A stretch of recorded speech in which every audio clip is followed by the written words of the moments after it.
Welcome to Pindar Poetry. We hope you learned something new.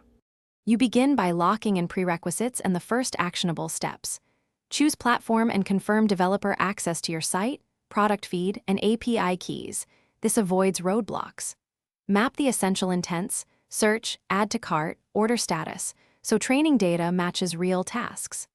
Once done, export a representative sample of FAQs and 100-300 product examples to seed dialogue. Make sure to set analytics from day one so you can measure intent coverage and early fallouts. You proceed to build the core.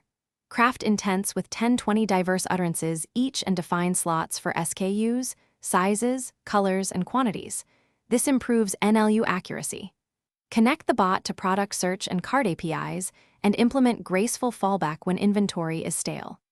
Once integrated, add authentication for order lookup with short-lived session tokens. Ensure privacy rules for EU users. Test edge cases with 50 simulated conversations to reveal dialogue breaks and You finalize by preparing launch tasks. Enable analytics, deploy to a small percentage of traffic, and validate live API latency. Once stable, scale to full traffic while running /B tests on prompts and microcopy to improve conversions. Make sure to monitor deflection, containment, and error rates daily, and schedule retraining every 1 to 2 weeks. If things go wrong, retrain the model on real failure cases, add explicit fallback flows, and patch API timeouts to restore user trust quickly. Thanks for watching. Consider subscribing if we helped you.